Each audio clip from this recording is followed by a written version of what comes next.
Empty nets made tempers flare faster than bonfires, and for as long as anyone in Skeld Bay could remember, the storm-catchers of North Cliff and the sea-whisperers of South Cove had loathed one another with a passion as deep as the ocean trench that separated their villages. Their lobster traps drifted into each other's lines. Their hooks accidentally sliced rival sails. Their songs about brave ancestors always ended with a verse mocking the other clan's seamanship. The elders nursed the feud like a hearth flame, never too high to scorch the walls, never low enough to die out. Yet every 10 years, when the moon completed its silver wheel and the tides aligned just so, both clans laid aside their grudges, at least in theory. Out beyond the Cod Shoals, an uninhabited shard of basalt rose from the sea. On its pinnacle stood an old, jewel-eyed lighthouse that shone only once a decade, beckoning anyone bold enough to reach it. The stories said the lighthouse was alive, or haunted, or blessed, or perhaps all three. It permitted precisely one wish, neither more nor less, to the first group who arrived aboard a boat that could not have been built by one clan alone. Cooperation was a binding clause of the magic. No single-blooded crew had ever reached the rock and come back alive. Those who tried returned, shattered in spirit, or simply vanished beneath the waves. But each successful decade, a joint crew would step ashore, speak a wish, and, so tales swore, Skeld Bay prospered for a time. That time was ending. 5 seasons of dwindling fish and harsher storms had driven the storm-catchers and the sea-whisperers to the edge of ruin. The next beacon night approached, and with it their only chance to bend fortune's rudder. Lyra Stormcatcher almost laughed at the irony as she ran calloused fingers over the warped ribs of the half-built skiff in her clan's boathouse. Stormcatchers were master sailmakers, prized for stitching storm-tough canvas that could outlast the gales slamming North Cliff, but their carpenters were few. By contrast, the sea whisperers could coax cedar planks into curves worthy of courtly yachts, yet their sails tore if one sneezed on them. In theory, the skills dovetailed. In practice, insults flew faster than hammers. A cough echoed near the doorway. Lyra turned to find her grandfather, Ovrek, bent like driftwood yet still bristling with the authority of a retired sea captain.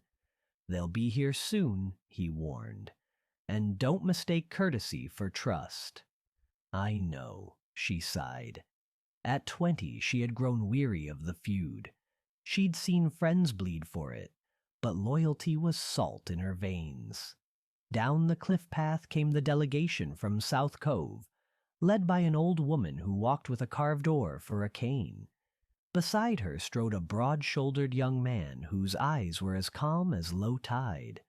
Lyra recognized him, Kai Amberline, rumored to be the best woodshaper in any cove, though only 19. She'd glimpsed him once at a market, trading smiles with children who flocked to his whittled seabirds. Now he met her gaze neither timidly nor with the defiant stare most Southers sported. Instead, he offered a wordless nod as if greeting a peer already.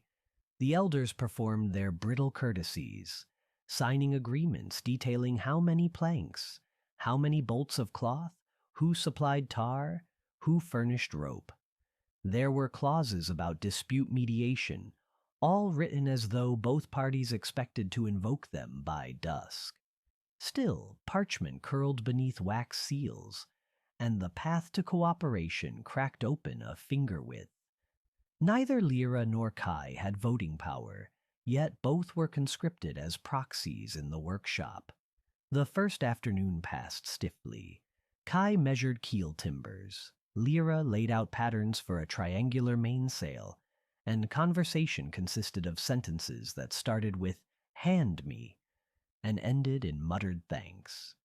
By the second day, real tension surfaced. A storm-catcher youth, Torek, snorted when he checked Kai's mortise joints. "Loose enough for crabs to crawl through?" Kai wiped sweat from his brow, set down the mallet, and inspected the joint. "Tight as the seal on a pearl clam," he replied, polite but firm. Torek pried harder. The joint held. Lyra watched the exchange, torn between clan loyalty and admiration for precision. She settled for a quiet grin. The reprieve didn't last. When Kai returned from the beach with freshly shaped ribs, he found someone had nicked his best chisel. That evening, a rare stormcatcher spool of waxed thread vanished from Lyra's kit. Accusations flew like gulls after scraps. The elders threatened to dissolve the pact, convinced sabotage had begun. Lyra stormed outside to clear her head. Moonlight rippled on the black water below North Cliff. She heard footsteps crunch sand and saw Kai approaching, hands raised to show he carried no hidden loot. "Before you say it," he began, "I didn't steal your thread." "And I didn't take your chisel," she shot back. "Torek's a fool, but not a thief either. Someone wants us at each other's throats." Kai looked back toward the lamplit boathouse. If the pact collapses, no one reaches the lighthouse, and the fish keep vanishing. Lyra exhaled fog into the cold night.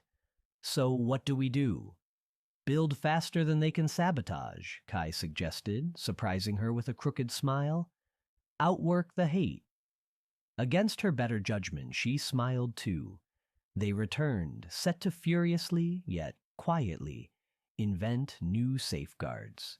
Lyra slept inside the boathouse with her sailcloth to guard materials. Kai locked tools in a cedar chest he chained to a keel stand.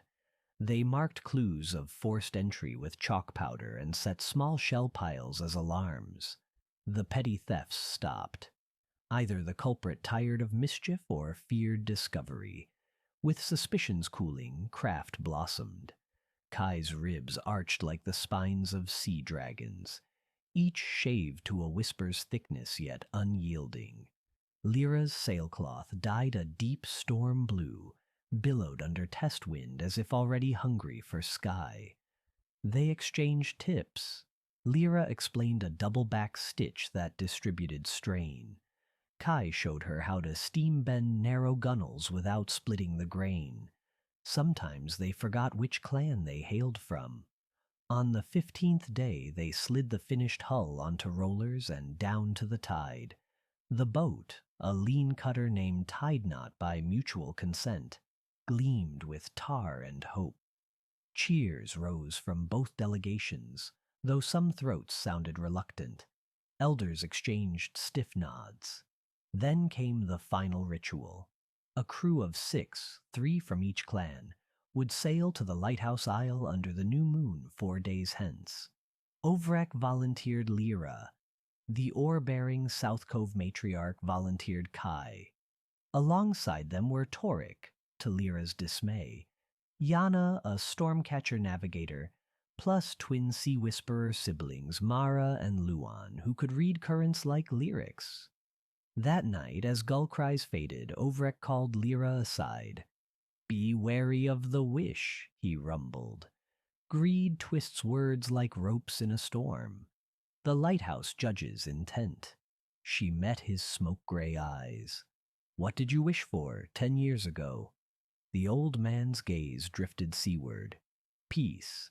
We got 8 good seasons, then the feud crept back. I wonder now if peace was a gift we failed to keep." Lyra pondered that as stars wheeled overhead. The voyage began under slate clouds. Tide Knot cut through chop with surprising grace. Sail taut under Lyra's careful trimming while Kai helmed. Torek grumbled about Southerners hogging the helm, but Yana pacified him with calculations requiring his help. Mara sang shanties. Luan beat rhythm on the mast. Briefly, the deck felt larger than old grudges. Half a day out, the sea whipped itself angry. Ash-colored swells reared like grazing beasts suddenly startled. Wind snapped lines, salt stung eyes raw. Tide Knot heeled hard. Torek slipped, bruising his knee. Lyra cinched reef points while Kai fought the tiller, jaw set yet eyes alight, a craftsman witnessing his creation tested by the elements it was born for. Lightning revealed the distant basalt fang, Lighthouse Isle, brief, ominous. But something else flashed nearer, a second vessel to leeward, square-rigged, moving fast. Even through rain, Lyra recognized Stormcatcher crimson sails. She caught Torik's guilty glance. "You sent a shadow crew?" He avoided her eyes. "Contingency! Elders said if the Southers sabotaged us?" "We sabotaged ourselves," Lyra snapped. The square rigger surged ahead, uninterested in harmony. It had no Sea Whisperer hands on board, she realized. The lighthouse would surely turn it to flotsam. Or perhaps the magic was myth, and brute speed would win. Either way, rivalry had birthed a peril. "Hold course," Kai urged. "If they reach first, the magic fails. We must overtake or arrive together." Tide Knot was smaller but agile. Kai bore downwind to slingshot across the rigger's wake, catching a gust funneled between storm fronts. The cutter leaped like a skimming stone. Water sheeted over the rail. Mara and Luan bailed furiously. But the storm had its own agenda. A rogue breaker rose behind the rival ship and smashed its rudder. Lyra saw shapes scrambling, sails twisting into chaos. The vessel yawed broadside, then capsized with a groan swallowed by thunder. Men and women spilled into black water, tiny bobbing lights of oil lanterns extinguished one by one. Yana gasped, hand over mouth. "We must help them." Torik, white-knuckled, whispered, "They have enough planks to cling to till dawn." "No," Kai said, voice hollowed by horror. "We help." The lighthouse loomed closer with each heartbeat, its once-a-decade beam sweeping across the tumult. Legend promised it would vanish once claimed. Time was knife-sharp, yet ignoring drowning foes was no victory the magic would bless. Lyra met Kai's stare, felt the same surge. "Turn us around." Orders flew. They doused sail to avoid capsizing, rowed to survivors, hauled them aboard, wrapped them in spare canvas. The deck became chaotic triage. 2 were lost before they arrived. 4 lived, including a Stormcatcher bosun who clutched Kai's sleeve and sobbed apologies. When last soul pulled clear of water, Mara pointed. "The light, it's dimming." Indeed, the rotating beam flickered like a sputtering candle. Maybe the lighthouse believed no joint crew would arrive this year. Lyra's gut twisted. "Can we still make it?" Kai scanned horizon. "If we fly every scrap of canvas and pray." The battered, overloaded tide knot surged forward again, men and women from both clans working shoulder to shoulder. Stormcatchers pumped bilge while Sea Whisperers trimmed sail. Roles blurred. Rival badges soaked until their dye bled indigo into cedar deck planks. Clouds tore open to reveal a skull-pale moon guiding them the final mile. At last the keel grated volcanic stone. They had arrived not as enemies nor even as 2 clans, but as one trembling, salt-caked knot of humanity. A stair of barnacled basalt led upward. The survivors followed, lanterns bobbing. The lighthouse door, ancient bronze, groaned inward under Lyra and Kai's combined push. Inside, crystal prisms refracted moonlight into ribbons that spiraled the stairwell. No keeper waited. The place felt inhabited by watchful silence. At the lantern room atop, a lamp of swirling glass burned without flame, casting argent luminescence that pressed no shadows. An impression, neither voice nor thought, filled everyone's mind. Speak. Elders from the rigger bowed, grudges dissolved by near death. But who would voice the wish? Ovrek's warning echoed in Lyra. Intent matters. She and Kai stepped forward together. "What do we ask?" Kai murmured. "The fish?" suggested Mara. "Abundance means prosperity." "Or safety?" countered Yana. End the storms. Toric, face softened by grief, whispered, "No more rivalry. It killed my cousins." Lyra examined the exhausted faces around her. Abundance without unity would renew the feud. Safety without compassion would make them careless. Peace without sustenance would starve them into blame. They needed a seed that would grow all three. She laid her hand on Kai's. "We wish," she said, voice steady, "that both our clans remember this night, that every net cast from North Cliff or South Cove shall remind its fisher of hands from the other clan who pulled them from the storm. Let this memory guide us to share the sea's gifts in balance, so none go hungry and none hoard. Let the ocean be generous only while we are generous to each other." Kai squeezed her hand and added, "And if we ever forget, let the sea withhold its fortune until cooperation returns." A hush deeper than silence settled.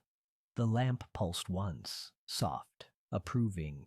No booms of thunder, no angelic choir, just a warmth that seeped through bones, knitting wounds, smoothing frayed nerves.